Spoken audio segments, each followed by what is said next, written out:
You may remember that we established a central question when it came to getting a read of your situation. That question was, what is the most likely thing that's going to happen next? You may also remember that I made a claim with respect to this question, stating that it would be the bedrock for our videos moving forward vis-a-vis GameSense and all of its applications. Today's application in question is how you can use this all-important question to win every single fight. Provided, of course, that you can hit your shots. This video will enlighten you to a foolproof approach to make the right decision at the right time, all the time. Hi, my name is Ascendant Nomad, and I'm your Crucible Doctor.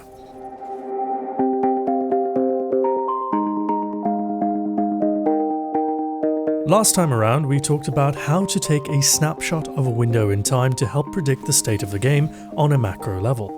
This time around, we're going to ramp it up a notch. We're going to use the same technique for before, during, and after a gunfight. No two situations are ever truly identical, but we can eliminate the anxiety that comes with the guesswork by homogenizing our process. In other words, having a template set of instructions that we can add to based on the situation will help us deal with the flow of the game better. Remember throughout this video that the central question has not changed. What is the most likely thing that's going to happen next? How you answer this will affect the probability of your success, so it's important to keep the question in the forefront of your mind so you can continuously analyze what's happening. Without further ado, here's how you can use this question to win every fight you come across in Destiny 2.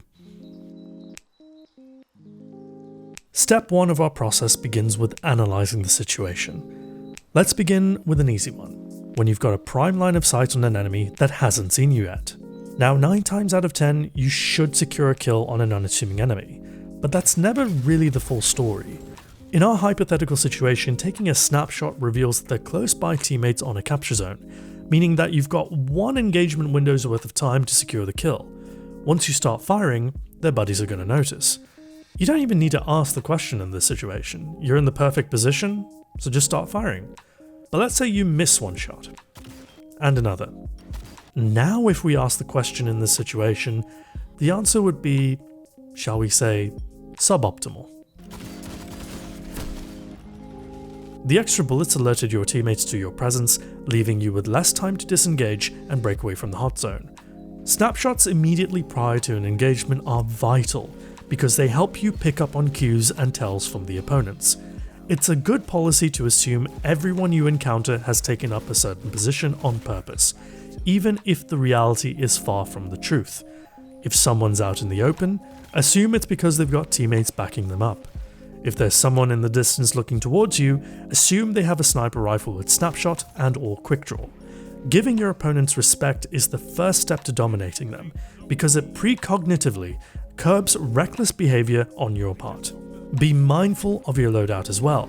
I don't care how generous the cones are, even a dire promise and a beloved has its limitations in the engagements that work best for them.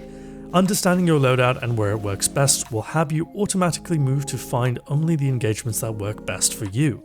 If you're holding W with a cold denial, you may want to reconsider your gun or your playstyle. Going back to our situation where we should secure an easy kill, we move on to step 2, taking the time to set up. The extra half a second you take to line up your primary shot will almost certainly help you secure the kill more reliably. If you can't set yourself up within 1 to 2 seconds of the kill, don't take the shot. All you'll do is signal to others that you're nearby. Step 3 is to focus on the action and execute the play to the best of your abilities. Be strict about how much time you're allowing yourself here.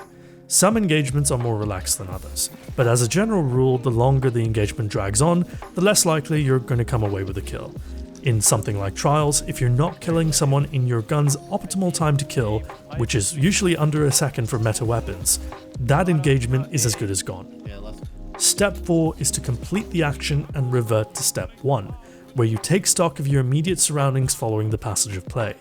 You can complete the action from step 3 by either securing a kill or disengaging. You could also complete the action by dying, but you're not going to die. Not in this house, and not with that attitude. Now, what we've just covered is the OODA loop, OODA, which stands for Observe, Orient, Decide, and Act. Shout out to everyone in the comments from the previous video who pointed this out, because before I called it info, setup, fight, and repeat, the principles are exactly the same. And this is now your action template. Observe is your snapshot. Orient is your setup. Decide is assessing the situation and making a call to jump in. Act is fighting. The only thing that the OODA loop is missing is the step about repeating. In our case for gaming, we're chaining a bunch of information and giving pause to consider our options on a continuous basis. And all of these considerations need to be made for even the easiest of kills, because practicing the process of taking a snapshot right before the fight helps you to tune into the information flow that's present at all times in Destiny 2. Being able to tune into this flow is critical for those moments when it's not quite going to plan. When push comes to shove, and the situation turns south, it's easy to admit defeat and crumble under pressure. But knowledge is power, and you've just learned a very powerful toolset that can help you turn any situation around. So let's say you found yourself in a bit of a pickle. There's an enemy with a hand cannon and a shotgun that has your number, and you're absolute. The first thing that you should do, regardless of the specifics, is disengage and break line of sight. If they've caught you off guard, you have less than a second to do so. You need to preserve your life. Get some distance between yourself and your opponent. Do what you need to do to buy yourself enough time to get a read of the situation and come back against them. Breaking the line of sight usually means turning a corner or dropping down into another part of the map. Basically make sure that they have no way of finishing you off by putting a physical barrier between the two of you. As you disengage, it's time to ask the question again. What is the most likely thing that's going to happen next? If you're critically low, chances are you'll be chased either physically or via an ability of some sort. If you've just had your shields broken, that's usually not good enough for a player to give up their own advantageous position to chase.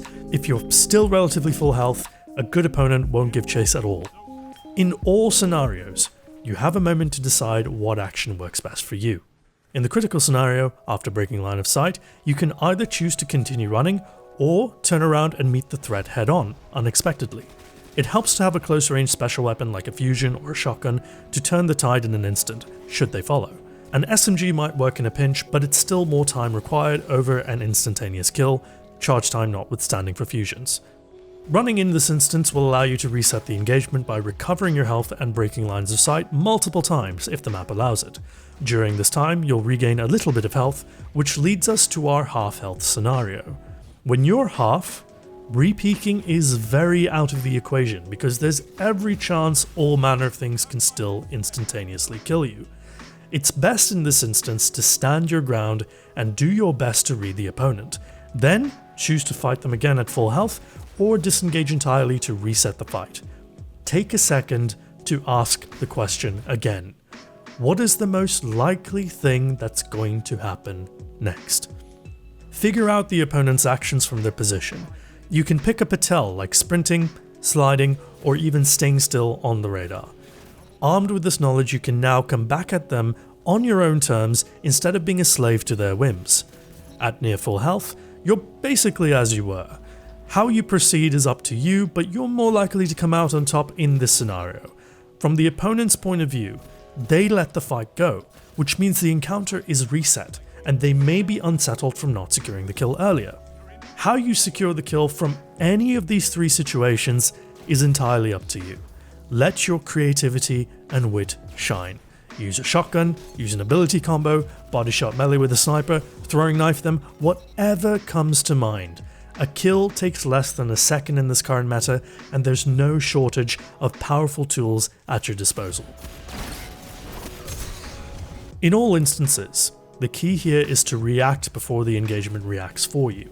You need to be sharp about your wits to identify the danger before it completely dominates you. Disengaging is not admitting defeat. Far from it. And I need you to remember that. Disengaging is not admitting defeat. Choosing to live to fight another day is a skill that takes time and effort to learn and implement as a reflexive behavior. Disengaging is not admitting defeat. After all, you can't lose an engagement if you don't die. You might lose map control and maybe a bit of pride, but you'll still have your life and some more time to come back at your opponent with greater force and a clearer head. So, to sum up, how do you win every fight in Destiny 2? By tapping into the never-ending stream of information and getting really good at it in order to make smart decisions about the game in front of you. To recap so far, we've learned how to take a snapshot of a window in time, we've learned what the all-important question is, and we've also learned how to use it at different points in time depending on the situations we find ourselves in, to understand the situation in order to even the odds. We've also started to regularly tap into the data stream that surrounds us and binds us to the Crucible. It's this data stream that we need to become more familiar with if we're to predict the future before it can happen. It starts with learning how to do it in every fight and every situation that you find yourself in. It's going to be hard. It's going to be rough. And you are going to suck at it. But you know what? That pain is 100%, without a shadow of a doubt, worth going through. And tapping into the information stream is 100% worth learning. Once you know how to execute the right decisions, it just comes down to actually executing them. And in that respect, there will always be someone faster and more precise than you. But you can almost always be the smartest person in the engagement and use that to your advantage. In time, a smarter perspective on the game will unlock unconventional approaches or pacing that you can then adopt as an off-the-cuff trick for those particularly pesky opponents who always seem to have your number. Remember, knowledge is power.